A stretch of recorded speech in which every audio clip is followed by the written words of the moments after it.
What terrifies Taylor Swift? That might be an odd question, but I read recently, I guess again, or maybe I heard it the first time, I can't remember, her 2022 commencement address to NYU. And there's this really interesting line that she says in it that I think captures how most of us feel, at least if we're millennial or Gen Z or younger.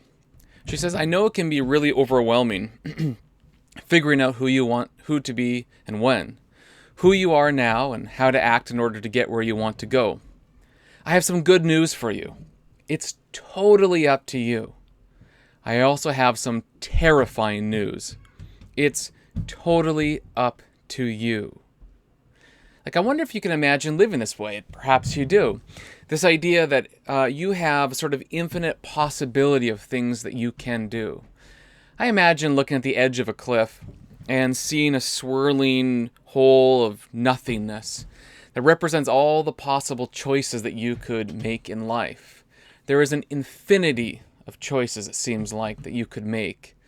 And it is scary because the first step you make, there's no surety, there's no tradition, there's no stability. Everything is moving and changing.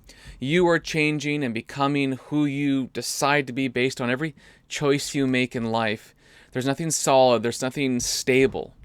All you are is a series of choices that after time you reflect on and say, these are my eras of life, you might say. But I wonder if that's really the best way to live. In older times, if your last name was Smith or Baker or Farmer, you could almost guess what your occupation or vocation would be. You would be one of those things. Life seemed simple, but sometimes the simplicity of life is what we really desire. For many people today, we spend more of our waking hours through screens than we do off of screens. And many of us don't love the seemingly infinite amount of notifications and emails and things we must do. This idea that we are working one job plus two side gigs merely to make rent. Everything seems overwhelming.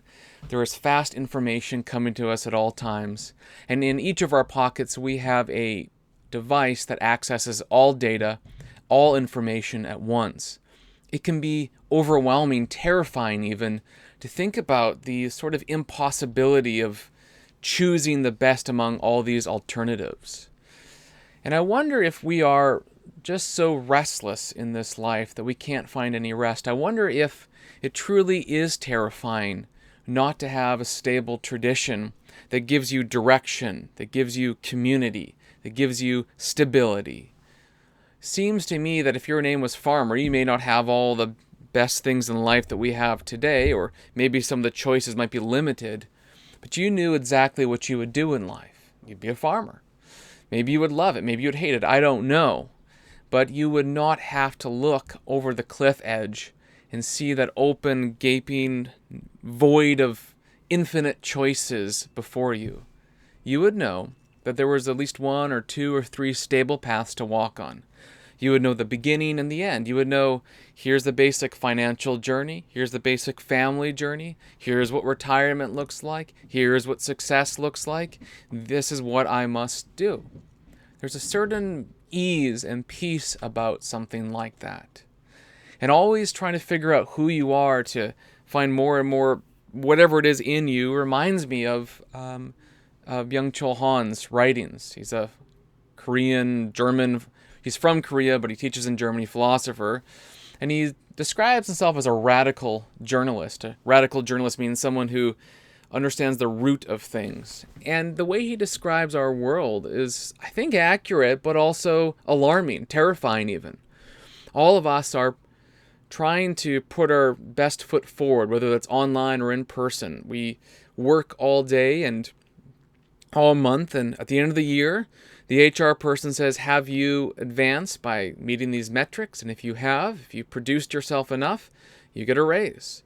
If you use the online world, Indeed, LinkedIn, etc., for jobs, you're always putting your best foot forward. You're always constructing a new identity.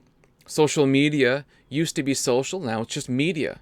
You no longer have a media empire, it's just you.